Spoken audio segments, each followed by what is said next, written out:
tous. Bonne année, bonne santé, plein de bonnes choses pour cette nouvelle année 2023. Vous savez que nous avons jusqu'au 31 janvier pour nous souhaiter la bonne année. Donc je vous adresse mes meilleurs vœux de spiritualité, de santé, de succès, de prospérité. Et puis je fais un monde honorable auprès de vous, je vous demande pardon pour mon retard. Et puis pour le fait que malheureusement je vais bouleverser votre programme, parce que normalement la Sainte Seine est censée avoir lieu après. Et je suis très attaché à respecter le protocole des assemblées locales. C'est assez important, donc je vous présente mes sincères excuses. Je suis désolé. Je vais maintenant prier pour que Dieu puisse nous parler ce soir. Roi des rois, Seigneur des seigneurs, le Dieu de toute grâce, celui que les cieux des cieux ne peuvent contenir, celui dont la grâce et l'amour sont sans fond ni rive. Seigneur, c'est avec une profonde joie que nous venons dans ta maison. Comme il est dit dans ta parole, nous sommes dans la joie lorsqu'on nous dit « Allons à la maison de l'Éternel ». Nous te sommes reconnaissants parce que tu nous as donné, après une semaine de dur labeur, la possibilité de nous rassembler. Et nous savons que tu es au milieu de nous, car là où 2 ou 3 sont assemblés en ton nom, tu es au milieu d'eux. Je te remercie, Seigneur, pour tous les chants qui ont pu être partagés, pour les prières qui ont pu converger vers toi, pour ce moment de communion fraternelle que nous avons eu avec la Sainte Seine. Voici, Seigneur, le moment est venu d'écouter ta sainte parole. Nous demandons qu'elle descende d'en haut. Nous demandons de la sceller par ton esprit, de la oindre par ton esprit, et que ce soit toi qui, sans filtre, sans intermédiaire, parle à ton peuple. Je reconnais, Seigneur, mon irrégularité, mon indignité, mon infirmité, mon incapacité à parler de ta part à ton peuple. C'est pourquoi je te demande de me faire disparaître, de pallier à mes insuffisances, de pallier à mes oublis, de pallier à mes manquements, et de permettre qu'aucune de tes paroles ne tombe à terre, mais que chaque personne qui va venir ce soir pour t'écouter, ou qui l'écoutera par la suite sur les réseaux sociaux, eh bien qu'elle soit vivement touchée et bénie. C'est le vœu de notre cœur, c'est la prière que nous formons, Seigneur, auprès de toi, au nom de Jésus. Amen.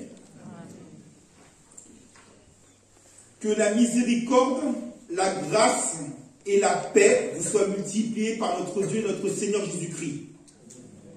Que la miséricorde, la connaissance, la grâce et la paix vous soient multipliées par notre Dieu et notre Seigneur Jésus-Christ. Eh bien, pour commencer ce début d'année 2023, nous pouvons dire que nous vivons des temps bien troublés. Et dire que nous vivons une période troublée, ce n'est pas le dire au sens figuré du terme, c'est le dire au sens propre du terme, parce que effectivement, en ce moment, ou du moins dans cette période dans laquelle nous vivons, nous n'y voyons absolument rien. Effectivement, avec les moyens de communication qui se sont développés et qui se sont multipliés, la télévision, la radio, Internet, les réseaux sociaux, nous avons un flux continu d'informations que nous recevons et qui sont même, la plupart du temps, contradictoires et opposées les unes par rapport aux autres. Et même, parfois, on avait un ancien président américain qui parlait de fake news. Nous avons pu l'expérimenter au travers de la crise sanitaire qui s'est écoulée au cours des 3 dernières années, où nous avons été ballottés en quelque sorte par les informations concernant la transmission du virus, concernant les défenses immunitaires que nous avions, concernant l'efficacité du vaccin qui nous a été déclaré comme étant efficace à 100%, puis à 60%, puis une protection pendant 6 mois, puis une protection pendant 3 mois, avec les variants qui sont multipliés, avec les vagues du virus, de mutation du virus, si bien que nous n'y voyons absolument pas clair. Nous le constatons aussi aujourd'hui même avec ce qui se passe actuellement en Ukraine, où au-delà de la guerre militaire, chacune des parties belligérantes apporte son lot d'informations et au-delà de la bataille militaire, existe aussi une bataille de communication. Et là encore, en toute objectivité, il est difficile d'y voir clair.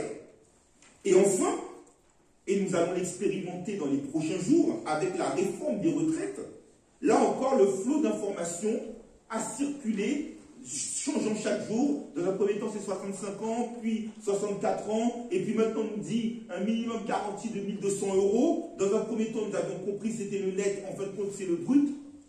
Il est là encore difficile d'y voir clair. Là encore, un ancien responsable politique, un ancien ministre de l'Intérieur, nous disait que les promesses n'engagent que ceux qui les entendent. Et même dans la Rome antique, Pline l'Ancien disait que, en ce qui concerne ce bas monde, la seule certitude, c'est que rien n'est certain. Pourtant, nous avons besoin de certitudes, de repères, de points de repère. Nous avons besoin dans ce monde d'insécurité d'une assurance. Quelque part, à quelque chose, malheur est bon. Et il faut toujours savoir faire contre mauvaise fortune bon cœur. Et savoir tirer du positif, parce que dans chaque crise, il y a un révélateur. Dans ce flou artistique et dans ce brouillard, le point positif, c'est que nous avons désormais la conviction assumée que notre assurance exclusive est en Dieu. Qu'en dehors de Dieu, il n'y a point de certitude. Qu'en dehors de Dieu, il n'y a point de vérité. Qu'en dehors de Dieu, tout n'est que confusion. La parole de Dieu est la fiabilité par excellence parce qu'elle ne trompe pas. Au-delà des générations, au-delà des siècles, au-delà des pays, au-delà des nations, tout ce que la parole a proclamé dans les Saintes Écritures s'est révélé. Et si nous voulions avoir des réponses à toutes les questions que nous nous posons, la réponse se trouve exclusivement dans la parole de Dieu. Dans la parole de Dieu, il n'y a pas de fake news. Dans la parole de Dieu, il n'y a pas de possibilité de contradiction. Dans la parole de Dieu, pour nous qui la lisons, pour nous qui la méditons, pour nous qui l'écoutons, nous ne risquons pas d'être trompés. Et face à cette épée brouillard, il faut allumer ses phares. Et Jésus est la lumière. Il le dit d'ailleurs lui-même en Jean chapitre 8, verset 12. Celui qui me suit ne marchera pas dans la nuit, mais il aura la lumière de la vie. Alors, nous tous, et notamment en cette période hivernale où il fait nuit très tôt, nous avons besoin d'être éclairés. Et le meilleur éclairage que nous puissions avoir, qui soit fiable, et pour lequel nous sommes sûrs qu'il n'y aura pas de coupure de courant, c'est la lumière que donne la parole. Et c'est ce que nous allons voir à la lecture du verset du jour, tiré du livre de Josué, chapitre 21, verset 45, lecture pour laquelle je vous demanderai, s'il vous plaît, de bien vouloir vous mettre debout à la gloire de Dieu.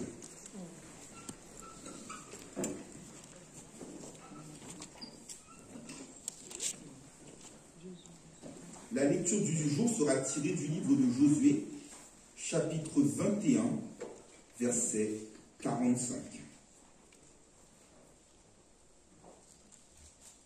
Elle s'affiche devant, derrière, sous vos yeux. Amen, l'Église. Amen. De toutes les bonnes paroles que l'Éternel avait dites à la maison d'Israël, aucune ne resta sans effet, toutes s'accomplirent.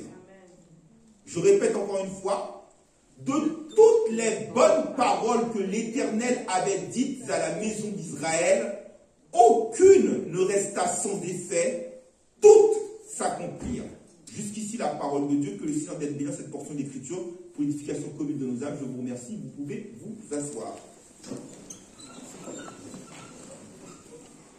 Alors, tout d'abord, nous allons voir le contexte de ces Écritures.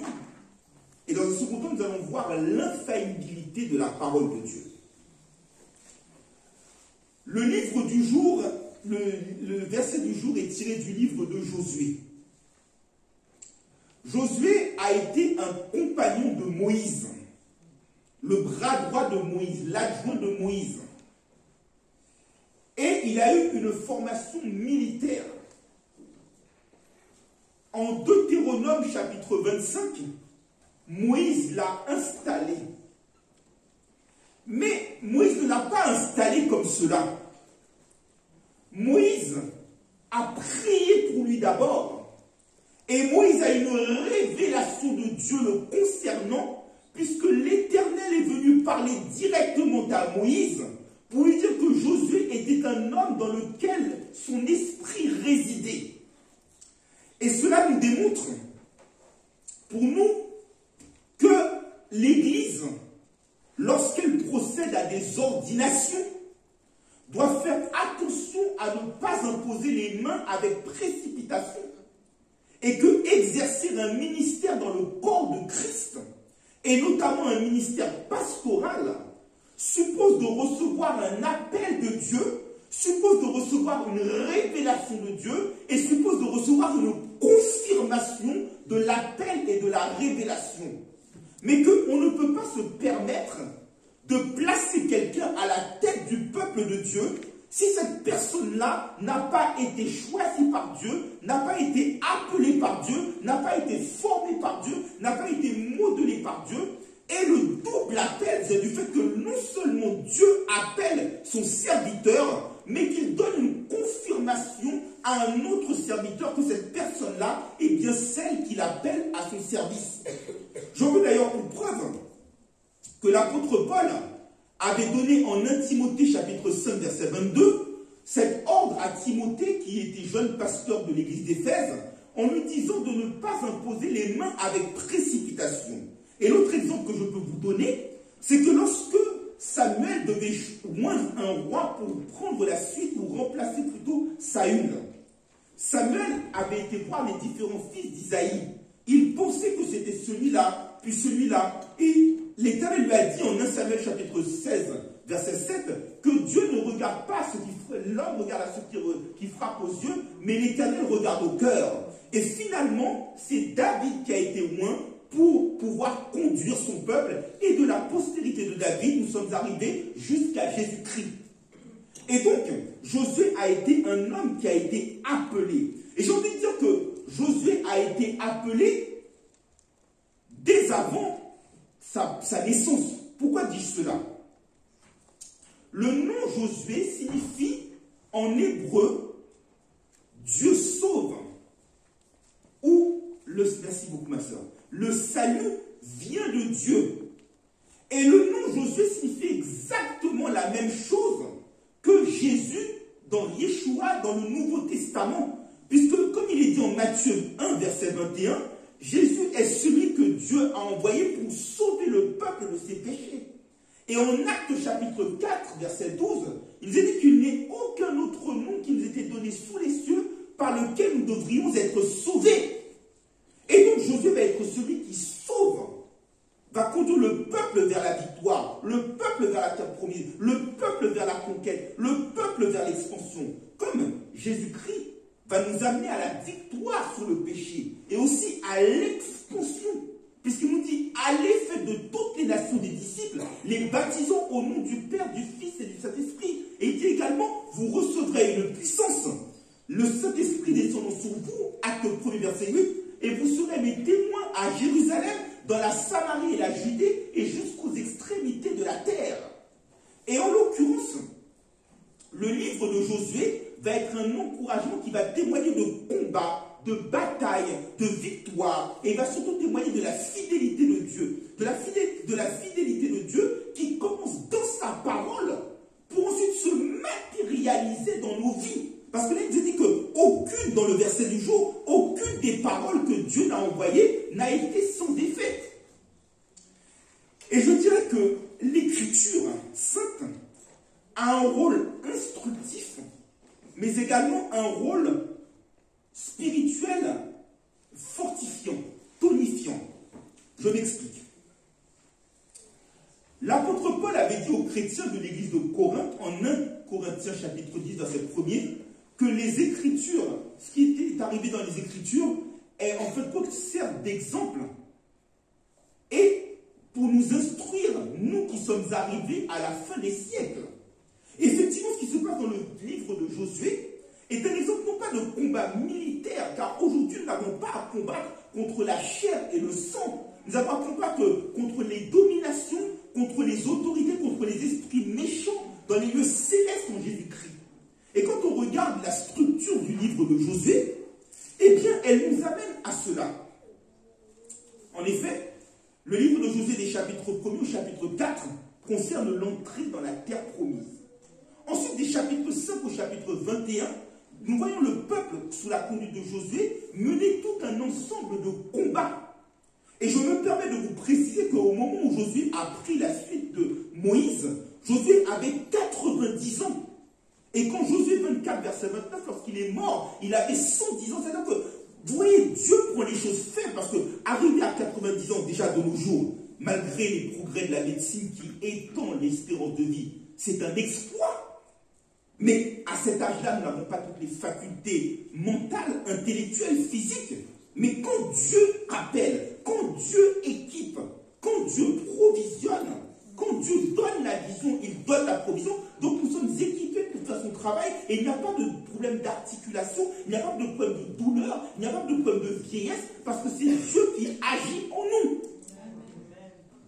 Et en l'occurrence, Josué va mourir à l'âge de 110 ans. Mais il va, en fin de compte, des chapitres 5 au chapitre 21, mener toute une série de combats de victoire. Et enfin, dans des chapitres 21 au chapitre 24, le peuple bien installé va devoir faire attention de ne pas tomber dans des pièges. Et ça me fait penser à ce que disait l'ancien champion du monde 98, Marcel Desailly, qui disait que dans la vie, le plus dur, ce n'est pas d'être au plus haut niveau, c'est d'y rester.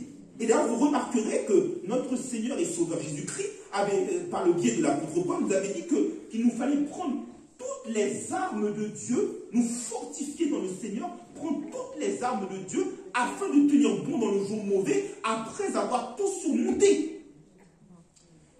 Et en fin de compte, la structure du livre de Josué, c'est un exact parallèle, ou plutôt une exacte réflexion de notre vie spirituelle. En effet, l'entrée dans la terre promise, c'est comme pour nous la nouvelle naissance.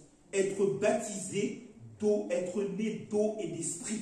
C'est avoir cette nouvelle vie, crucifier notre chair. Ce n'est plus nous qui vivons, mais Christ qui vit en nous. Ensuite, c'est la période des combats. Je le disais, nous n'avons pas, par la grâce de Dieu, à lutter militairement. Mais le combat spirituel est permanent. Et Jésus-Christ lui-même, avant d'aller à la croix, a dit à ses disciples en Jean 16, verset 33, « Je vous ai dit ces choses afin que vous ayez la paix en moi, car vous aurez des tribulations dans le monde, mais prenez courage, car j'ai vaincu le monde. » Et en 2 Timothée 3, verset 12, il nous est dit que tous ceux qui veulent vivre pieusement en Jésus-Christ seront persécutés. Donc c'est le combat. Et après avoir tout surmonté, c'est tenir. Parce qu'en réalité, celui qui obtient la couronne est celui qui persévère jusqu'à la fin. C'est celui qui s'abstient de toute chute. C'est celui qui tient bon dans le jour mauvais. C'est celui qui ne néglige pas le si grand salut. Et donc, c'est exactement faire comme l'église de Philadelphie. En Apocalypse 3, verset 11, retiens ferme ce que tu as, afin que personne ne prenne ta couronne. Et c'est ce parcours-là qu'il nous faut suivre. Et d'ailleurs, Josué, dans les derniers chapitres, dans les derniers versets, Josué disait au peuple qu'il faut savoir quel Dieu vous voulez servir, parce que c'est le Dieu de vos pères. Mais il disait qu'en Josué 24, verset 15, « Moi et ma maison, nous servirons l'Éternel. » Ça veut dire que déjà, dans le ministère de Josué, et parce que le ministère, souvent on pense que c'est se tenir sur une estrade ou être au service de l'église, mais il commence à la maison. C'est à la vie que vous menez à la maison qui détermine la façon dont vous allez gérer votre ministère publiquement. Et Josué va dire au peuple en dernière instruction, en Josué 24, verset 23, de se débarrasser des idoles et incliner vos cœurs vers l'Éternel. Et là, dans le chapitre du jour, aucune des paroles de l'Éternel n'est restée sans effet, toutes ont été accomplies. Nous allons le voir. Cette promesse qu'a le peuple, elle remonte à Genèse chapitre 12, verset 7. Rendez-vous compte, Josué est le premier livre historique. mais il vient après Genèse, Exode, Lévitique, Nombre, Deutéronome. La promesse qui va se concrétise, excusez du peu, 486 ans après que Dieu ait fait la promesse à Abraham. En Genèse chapitre 12, verset 7, il a dit que cette terre-là, je la donnerai à ta postérité. L'Éternel va renouveler cette promesse en Nombre chapitre 35, verset 1er à 8. Et en Deutéronome chapitre 12, verset 9, il réitère à nouveau cette promesse. Et je ne sais pas si vous vous souvenez, à l'époque, il y avait les restrictions sanitaires qui faisaient que nous avions partagé un culte. J'avais porté la prédication, mais à distance. Et j'avais prêché sur Josué 1er, chapitre 1er, verset 9, où l'Éternel encourageait Josué. Et en fait, quand on reprend dans un panorama plus large, Josué chapitre 1er, verset 1 à 9, l'Éternel fait une promesse en disant au peuple que la terre qu'il avait promise à leur père, il va la leur donner. Et il dit à Josué, en Josué 1, verset 5, « Je ne t'abandonnerai pas, je serai avec toi comme j'ai été avec Moïse. » Quels enseignements devons-nous tirer? Le peuple le concrétise. Parce que là, ce que nous voyons là, en fait, c'est le résultat à l'arrivée. Mais c'est comme un accouchement pour vous, mesdames. La femme accouche dans la douleur. Parfois, il y a des contractions, il y a des insomnies, il y a des vomissements. Et ça paraît être une éternité. Mais lorsque vous accouchez, c'est une délivrance et vous oubliez vos douleurs. Et pourtant, il y a eu un laps de temps qui s'est écoulé qui a été énorme. Ça nous enseigne deux choses. Tout d'abord, et d'ailleurs c'est l'un des traits de caractère du fruit de l'esprit, exprimé en Galates chapitre 5, verset 22, c'est de développer la patience. Vous comme moi, en tant que serviteurs de Dieu, nous nous comportons trop comme des enfants gâtés. Parce que la technologie de nos jours nous amène à vouloir tout de suite.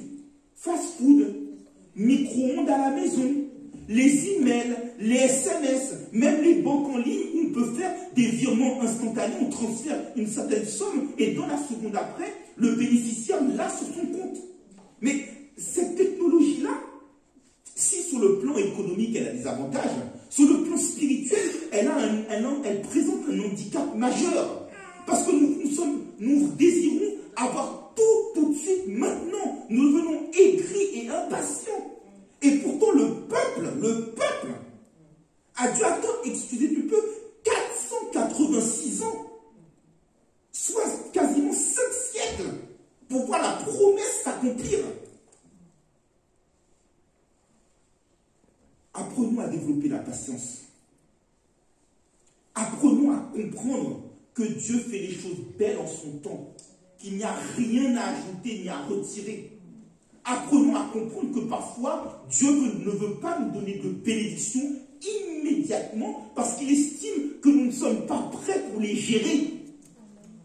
Apprenons à comprendre ce que disait l'apôtre Pierre en 1 Pierre 5, verset 5, qu'il nous dit « Humiliez-vous sous sa main puissante et il vous élèvera au temps convenable. » Mais lorsqu'il dit temps convenable, ce n'est pas convenable pour moi, c'est convenable pour lui. Parce que lui, c'est mieux que moi-même ce qui est bon pour moi. Et quand Dieu donne les meilleures productions du pays. Amen. Quand Dieu donne, ce n'est pas la médiocrité. Ce n'est pas comme on dit familièrement, le rab. Ce n'est pas le reste. Dieu nous donne les prémices. Dieu nous donne l'excellence. Dieu nous donne le must. Dieu nous donne les sommités. Ésaïe 1er verset 18 nous dit que si vous m'obéissez, vous goûterez aux meilleures productions du pays. Et ça confirme ce qu'il est dit en Jérémie 29 verset 11. Car je connais les projets que j'ai formés sur vous. Projets de paix et non de malheur. Projets de bonheur, et non de malheur. Afin de vous donner un avenir et de l'espérance. C'est ce que Dieu proclame pour vous. C'est ce que Dieu proclame pour moi. Aucune de ces paroles n'a été sans effet. C'est comme lorsqu'une entreprise fait un bilan à la fin de l'année. Quel a été le chiffre d'affaires? Quel a été le résultat d'exploitation? Eh ben, là, on a le bilan. Tout ce qu'il a dit a été accompli. Et on voit que le mot tout est répété à plusieurs reprises dans les versets 43, 44, 45, qui sont un résumé. Effectivement, le verset 43, c'est un résumé de ce qui s'est passé des chapitres 12 au chapitre 21, toutes les conquêtes. Le verset 44, ce qui s'est passé des chapitres 1er au chapitre 12. Et au chapitre 11. Et là, on a le condensé qui nous dit, mais regardez, l'Éternel nous a dit qu'il allait nous donner toutes ces villes-là. Il l'a fait. C'est le résultat. Il a dit qu'il nous donnait la victoire, il sera avec nous, il ne nous abandonnerait pas. C'est le résultat. Il avait dit qu'il donnerait aux Lévites toutes les villes, c'est le résultat. Et là, regardez ce qui se passe. Ils ont eu 48 villes. 48 villes, les enfants d'Israël. Et en guise d'offrande, ils devaient le donner aux Lévites, qui étaient ceux qui étaient responsables de ce qui se passait dans le temple. Et ces Lévites avaient pour habitation les villes et pour bétail les banlieues des villes. C'est comme si je disais, pour être concret aujourd'hui, le Lévite a Paris et en guise de bétail, il a toute la banlieue parisienne. Vous imaginez? Et c'est une offrande que les enfants d'Israël devaient faire. Et c'est pour ça que vous, comme moi, et c'est ce que j'ai pu analyser en préparant ce message, nous ne devons pas négliger les offrandes. Parce que les offrandes sont une part de notre bénédiction. L'offrande quitte notre poche, mais elle ne quitte pas notre destinée. Lorsque nous semons dans l'offrande, nous récoltons dans la grâce. Et là, regardez bien. C'est ce que l'apôtre Paul dit en 1 Corinthiens chapitre 9, verset 13. Il nous dit que celui qui prêche l'évangile doit vivre de l'évangile. Le 10, verset 7 nous dit que l'ouvrier mérite son salaire. Galates 6, verset 6 nous dit que celui à qui l'on enseigne doit faire part de tous ses biens à celui qui l'enseigne. Évidemment, il faut éviter les abus, parce que certains en profitent pour dévorer les brebis. Mais ce qui veut être dit par là, c'est que les Lévites sont en charge du sacrifice au sein du temple. Ils appartiennent au sacerdoce. Un peu aujourd'hui, comme dans l'église locale, les pasteurs. Eh bien, en guise d'offrande, les enfants d'Israël qui correspondent à nous, qui sommes membres de l'Assemblée de Christ, puisque l'Église est l'Israël de Dieu, eh bien, en offrande, nous avons reçu de la part de Dieu ces 48 villes. En offrande, nous les donnons aux Lévites, ainsi que les banlieues comme bétail. Et lorsque le peuple fait cela, il voit apparaître la grâce de Dieu, il voit que la parole de Dieu est infaillible, et c'est ce qui va faire l'objet de la deuxième partie de notre prédication. Jusqu'ici, nous avons pu voir que toutes les paroles de l'Éternel ont été accomplies, aucune n'a été sans effet. Il y a un chant qui nous dit, et que nous avons très bien pu chanter dans le cadre de la Sainte Seine, « Quel sauveur merveilleux je possède ». Dans les psaumes, le psalmiste David disait « Heureuse la nation dont l'Éternel est le Dieu ». Et il a raison, il a 1000 fois raison. Pourquoi dis-je cela? Dieu est le Dieu de l'impossible. Dieu est le Dieu des miracles. Dieu est celui qui fait couler la source d'eau en plein désert. Dieu est celui qui crée un chemin là où il n'y en a pas. Dieu est celui qui fait la stérile enfanter. Dieu est le Dieu des miracles et des prodiges. Mais, je vais vous choquer, Dieu a quand même des limites. Et je vais vous dire laquelle. C'est d'ailleurs la seule limite qu'il a. Hébreux 6, verset 18, nous dit qu'il est impossible que Dieu mente. Dieu peut tout faire, sauf mentir. Aucune des paroles qu'il a prononcées n'a été sans effet, toutes ont été accomplies. C'est-à-dire que Dieu a tout fait, a été capable de tout faire pour le peuple du temps de Josué, sauf mentir. La parole est véridique sur ce sujet. Elle nous dit en Jérémie 1er, verset 12, que l'Éternel déclare « Je veille sur ma parole pour l'exécuter ». Dieu n'est pas un politicien qui, pour manipuler ses électeurs et capter leur suffrage, leur vend monts et merveilles, et qu'une fois qu'il est au pouvoir, tourne le dos à ses promesses. Lorsque Dieu signe un contrat, lorsque Dieu signe une alliance avec nous, il veille à la respecter scrupuleusement. Vous comme moi, nous pouvons être infidèles. Mais comme il est dit en 2 Timothée 2, verset 13, si nous sommes infidèles, Dieu demeure fidèle car il ne saurait se renier. Dieu respecte les engagements qu'il prend. Dieu est rigoureux sur la parole qu'il prononce. Dieu n'oublie aucun des contrats qu'il passe avec nous.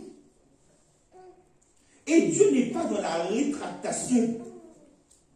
Nous pouvons faire un contrat de consommation, un crédit à la consommation, une vente à distance. Et le droit de la consommation nous permet d'avoir un délai de rétractation de 14 jours. C'est-à-dire que nous décidons de signer un contrat, mais pour autant, dans le délai de 14 jours, nous disons finalement, nous ne nous sentons pas à l'aise avec le contrat, nous ne pensons pas que nous pouvons assumer les différentes mensualités du crédit, et nous nous rétractons. La loi nous le permet. Mais Dieu ne fonctionne pas dans la rétractation. La parole nous dit en Nombre 23, verset 19, que Dieu n'est pas un homme pour mentir. Le mensonge est du domaine de l'homme. Ni un fils de l'homme pour se repentir. C'est l'homme qui se repent, le fils de l'homme qui se repent. Ce que sa bouche a dit, sa main l'accomplira. Et ça se concrétise. Ça se concrétise. Jésus-Christ, qui est son fils, tel père, tel fils, l'avait dit, les cieux et la terre passeront, mais pas un iota de sa parole ne passera. Et on voit comment Dieu concrétise ses promesses. Dieu avait annoncé en Ézéchiel le retour d'Israël, du peuple d'Israël à sa terre. C'est ce que nous voyons aujourd'hui, même si, hélas, la violence fait rage ces jours-ci dans cette contrée du monde. Dieu avait dit, après la chute d'Adam et Ève, au serpent, que la postérité de la femme lui écrasera, il lui blessera le talon, mais que la postérité de la femme lui écrasera la tête. Apocalypse 20, verset 10, nous montre la victoire de Jésus-Christ sur Satan. Et 1 Jean 3, verset 8, va même plus loin, dit que le Fils de Dieu a paru pour détruire les œuvres du diable. Et lui-même nous a donné cette puissance, ce pouvoir. Je vous dis la puissance pour marcher sur les serpents, sur les scorpions et sur toute la puissance de l'ennemi. Rien ne pourra vous nuire. Il avait annoncé également la venue du Christ Jésus. Ésaïe 9, verset 6. Car un enfant vous est né, un fils est donné, la domination reposera sur son épaule, on l'appellera admirable, conseiller, Dieu puissant, Père éternel, prince de la paix. Et il dit que son royaume n'aura pas de fin. Ça s'est concrétisé. Dieu concrétise sa parole. Dieu l'accomplit fidèlement. Dieu l'accomplit rigoureusement. La parole, il n'y a pas une virgule que Dieu va laisser de côté. Tout ce qu'il a dit, il l'a accompli. Même si parfois cela peut nous sembler prendre du temps. Mais aucune des paroles de Dieu n'est tombée à terre. Et aujourd'hui, nous en sommes des témoins vivants.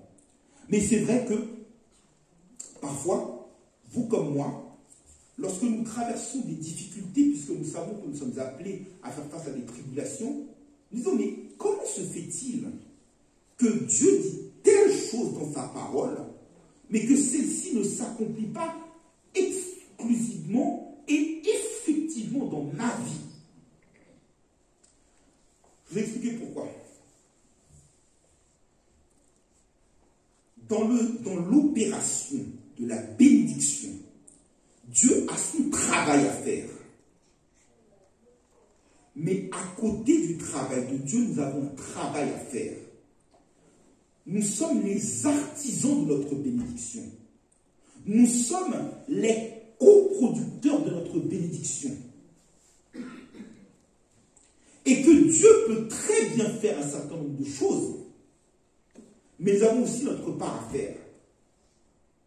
Dieu est en charge de l'impossible, mais nous sommes en charge du possible.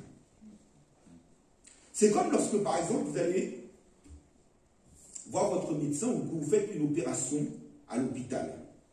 La mutuelle va prendre en charge une partie des frais d'hospitalisation. Mais vous avez le solde de la facture à régler de vous-même. Il en est de même dans la bénédiction. Dieu fait son travail. Dieu opère. Dieu agit. Dieu se charge de l'impossible. Mais à côté de cela, il nous demande de faire notre part. Et je vais vous expliquer comment. Aucune des paroles n'a été sans effet, mais n'a été sans effet, toutes se sont accomplies. Regardez bien ce que me dit l'auteur de l'Épître aux Hébreux, en Hébreux chapitre 4, verset 2. Il dit que la parole leur a été annoncée à eux comme elle a été annoncée à nous, mais elle ne leur a été d'aucune utilité, puisqu'ils n'ont ajouté aucune foi. Autrement dit, Dieu peut très bien proclamer sa parole, mais si nous, de notre côté, nous n'y mettons pas notre foi, alors elle ne peut pas agir dans nos vies. Il ne s'agit pas d'être un auditeur et de dire « je viens à l'église, je lis la parole ». Si vous n'y croyez pas, elle ne s'accomplira pas. Josué, pour être capable de faire tous ces miracles, comme nous l'avons vu il y a quelques années, Josué, l'Éternel lui a dit de méditer le livre de la parole le jour et nuit. Qu'elle ne s'éloigne point de sa bouche, car c'est alors que tu auras du succès dans toutes tes entreprises. Parce que Josué ne s'est pas contenté de la lire, Josué ne s'est pas contenté de la recevoir, et à force de la méditer, il a fait corps avec la parole. Et donc, ayant cru, il a connu du succès. Il en est de même de l'homme heureux dans le psaume 1er. Il la médite jour et nuit. Il est comme un arbre planté près d'un cours d'eau qui donne son fruit en sa saison. Dans le feuillage ne se flétrit point. Tout ce qu'il fait lui réussit. Quand Pierre s'est mis à marcher sur les eaux, Pierre a marché sur les eaux parce que Jésus l'a proclamé et qu'il a cru. Mais à la minute où Pierre a douté, il a coulé. Beaucoup de fois, Dieu proclame des choses dans nos vies, mais nous ne faisons pas notre part du travail en y ajoutant la foi nécessaire. Parce que c'est la foi que nous ajoutons. La parole est toute puissante. Elle est plus tranchante qu'une épée à deux tranchants. La parole, regardez bien, il nous dit en 1 Jean 2, verset 14, que jeunes gens, vous êtes forts, vous avez vaincu le malin car vous avez la parole avec vous. Quand Jésus a été confronté à Satan, le diable, chaque fois que Satan l'a tenté en Matthieu 4, verset 1 à 11, il a toujours dit, il est écrit que, il est écrit que. Mais c'est croire. La parole de Dieu, ce n'est pas une leçon que vous apprenez par cœur comme le font les collégiens. La parole de Dieu, c'est ce qui fait corps avec notre vie. Si nous croyons ce que nous lisons, si nous croyons ce que nous entendons, si nous ajoutons notre foi, eh bien c'est un échelon supplémentaire que nous traversons. Autre exemple, Jésus dans son ministère terrestre, de prédication, d'enseignement, de guérison, a opéré de nombreux miracles. Guérissant les malades, chassant les démons, guérissant les lépreux, ressuscitant les morts. Mais lorsqu'il est arrivé à Nazareth, il n'a pu faire aucun miracle. Pour une raison toute simple. Ce n'est pas que Jésus était devenu différent, ce n'est pas que Jésus avait baissé le pied, ce n'est pas que Jésus avait moins de puissance, c'est qu'il n'y avait pas de foi. Il n'y avait pas de foi. Et je pense que ce que Dieu attend de nous cette année, ce n'est pas que nous nous contentions de recevoir la parole comme des consommateurs. Dieu ne veut pas de nous que nous soyons des consommateurs de la parole. Parce que la parole, nous l'avons à plein débit, avec les réseaux sociaux. Des prédicateurs, on termine ce message, on peut en réécouter un autre, on peut en écouter un autre. Chacun a sa chaîne YouTube, chacun a sa page Facebook, chacun a son compte Instagram. Mais ce n'est pas ça que Dieu attend. Dieu attend, nous sommes des acteurs de la parole. Des acteurs, c'est que lorsque la parole est proclamée, que nous y ajoutions la foi, que nous proclamions la bénédiction sur nos vies, que nous proclamions la bénédiction sur nous-mêmes. Parce que trop souvent, vous voyez que nous faisons un faux plat, un calme plat, ou que nous sommes au point mort. Ce n'est pas que Dieu n'agit pas, c'est que Dieu est le Dieu de la vie. En Dieu, il n'y a pas de point mort. C'est que si tu vois que tu es au point mort dans ta vie, c'est parce que tu as la mort en toi-même. Parce que Dieu est le Dieu de la vie. Mais si au contraire tu décides de prendre... Et c'est comme l'exemple d'une voiture. Pour filer la métaphore. Une voiture est en panne. Une autre voiture qui fonctionne parfaitement, on branche les câbles d'une batterie à une autre. Mais si la voiture qui est en panne ne prend pas l'énergie de la voiture qui est en bon état, elle ne pourra pas redémarrer. Vous comprenez, il faut que nous soyons capables de capter l'énergie de Dieu. Il n'y a pas de coupure de courant chez Dieu. Mais c'est à toi de savoir si tu es bien branché. Est-ce que tu as besoin d'un câble pour te permettre de redémarrer? C'est ce que Dieu attend de nous. Ce n'est pas d'être des consommateurs, ce n'est pas d'être des auditeurs oublieux de la parole et de ne pas la mettre en pratique. Mais c'est au contraire de la recevoir et d'y ajouter la foi. Et lorsque vous avez la foi, vous pouvez faire tomber les plus hautes montagnes. Lorsque vous croyez qu'une chose, vous la décrétez sur votre vie, elle s'accomplit. Mais si vous prononcez des paroles négatives, alors effectivement la négativité va se trouver dans votre vie. Proverbe 18, verset 21 est clair. La vie et la mort sont au pouvoir de la langue, et quiconque l'aime mangera les fruits. Vous en voulez un exemple? Je vous donne un exemple très concret. 2 Rois chapitre 7. Il y avait une période d'inflation, pour ceux qui me suivent sur ma chaîne YouTube, j'avais prêché sur ça il y a quelques mois. Il y avait une période d'inflation terrible. Terrible. La farine et le cycle d'orge étaient à un prix exorbitant. Et l'Éternel s'est mis à parler à Élisée. Il a dit à Élisée que demain, il va faire un miracle qui va permettre que le peuple va pouvoir avoir des cycles d'orge et des cycles de farine à très bon marché. Et comme toujours, il y a toujours dans un peuple des personnes décourageantes, des oiseaux de mauvais augure, des prophètes de malheur pour décourager. Et là, le conseiller du roi, le bras droit du roi, a dit, mais en 2 Rois chapitre 7, verset 4, mais combien même l'Éternel ferait des fenêtres au ciel? Pareille chose pourrait-elle arriver? Vous comprenez, il instille le poison du doute. Élisée lui a dit clairement, tu n'en mangeras point. Vous comprenez, il n'a pas ajouté foi à la parole de Dieu est proclamée, toute puissante. Cycle d'orge va tomber, farine va tomber, pas de problème. Il a mis du doute, il n'a pas ajouté sa foi, Élisée lui a dit, tu n'en mangeras pas. Qu'est-ce qui s'est passé? Pour vous montrer qu'il faut qu'on arrête, nous, de se poser des questions du pourquoi et du comment. Essayons, vous comme moi, de redevenir des petits-enfants. Vous voyez, les enfants, lorsque c'est les fêtes de Noël, ils demandent tel ou tel cadeau, mais ils ne se posent pas la question de savoir pourquoi et comment. Je veux ma poupée Barbie. Ils se demandent pas comment la poupée Barbie va arriver. Eux, ils ont la foi qu'elle va arriver, la poupée Barbie.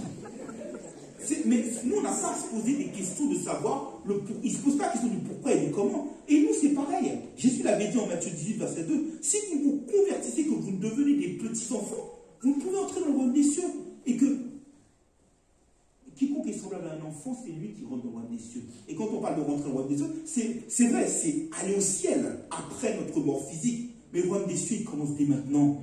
C'est dès maintenant la puissance du royaume, la joie du royaume, la paix du royaume, la justice du royaume. C'est là qu'elle commence. Nous devons régner en roi. Et pas être là, pour reprendre l'exemple de 2 Rois chapitre 4, l'Éternel, quand bien même l'Éternel ouvrirait une fenêtre dans le ciel, pareille chose pourrait arriver. Doute, tu n'en mangeras point. Qu'est-ce qu'il a fait l'Éternel? Et bien il a fait. il a pris il a utilisé 2 lépreux pour montrer que Dieu utilise ce qui nous paraît moins signifiant, pour Dieu, ça a une valeur extraordinaire. 2 lépreux qui un peu sont à l'image, pour dire aujourd'hui, même si les règles ont changé après-demain, au 1er février, comme quelqu'un qui a été déclaré positif à la Covid-19.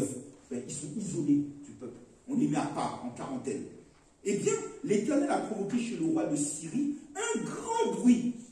Le roi de Syrie est parti.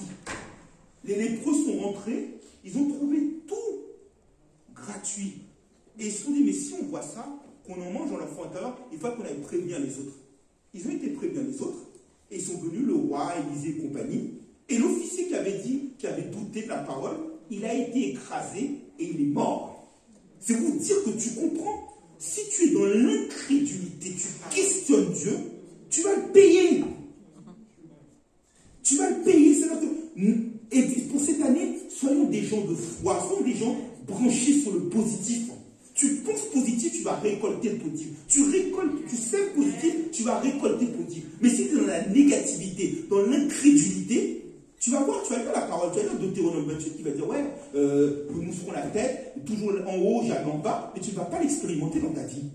Tu vas demander à Dieu de te donner une protéine spirituelle, de donner une vitamine, de muscler ta foi, pour que lorsque tu entends quelque chose, que tu y crois. Tu vois, Daniel dans la fosse au lion, il ne s'est pas posé la question de se dire, est-ce que le lion va bien me manger ou quoi que ce soit. Il a cru.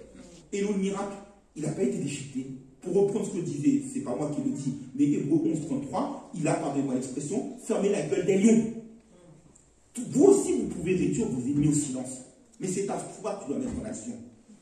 Et tu as besoin maintenant de superposer les pensées à ce qui est dit dans la parole. Parce que l'auteur de l'Épître aux Hébreux nous le dit aussi.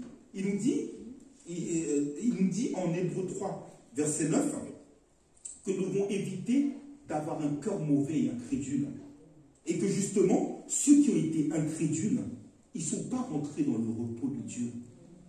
Là, en l'occurrence, le peuple a pu rentrer en clôture du dernier chapitre des batailles, en Josué 21, verset 45, le 27 verset du jour. Après, le peuple va rentrer dans la période finale. Mais pourquoi? C'est l'incrédulité t'empêche de rentrer dans le repos. Quand tu n'es pas incrédule, quand tu es incrédule, tu t'éloignes du royaume. Quand tu es incrédule, tu n'expérimentes pas le royaume. Nous devons rechercher, nous, premièrement, le royaume des cieux et sa justice. Nous devons éviter de nous trouver écartés, nous comporter en citoyens des cieux, et donc manifester la gloire de Dieu, manifester la présence de Dieu, manifester la puissance de Dieu. Dieu a de belles choses à faire pour vous, mais simplement vous devez croire. Et je peux vous garantir que, comme il avait pris Joseph, il l'avait élevé en position de premier ministre d'Égypte. Daniel 6, verset 4 nous dit que Daniel eut aussi une position élevée. Vous aurez une position élevée, vous verrez la parole de Dieu s'accomplir, mais à vous d'y ajouter la foi. Ainsi donc, mes frères et sœurs en Christ, pour terminer, en ce début d'année 2023, Dieu veut vous encourager. Dieu veut franchir un palier avec vous. Dieu veut vous amener plus loin. Dieu veut vous faire franchir des obstacles, des remparts. Dieu veut vous faire grandir dans sa grâce, dans sa gloire, dans sa connaissance. Mais pour cela, ce qu'il attend de vous, c'est que vous ayez une attitude de foi. Une foi qui vous permette d'être espérant contre toute espérance. Une foi qui vous rende victorieux. Une foi de délivrance. Une foi de victoire. Une foi qui vous permette de triompher du monde. Et ainsi, lorsque vous verrez sa délivrance, ces paroles s'accomplir effectivement, matériellement, exclusivement dans votre vie, vous pourrez, à l'image de l'apôtre Paul, proclamer en chant de louange la doxologie qu'il a exprimée en Éphésiens 3, versets 20 à 21. Or, à celui qui, par la puissance qui est en nous, qui agit en nous, peut faire infiniment, au-delà de ce que nous demandons ou pensons, à lui soit la gloire, dans l'Église, en Jésus-Christ, par tous les siècles. Amen.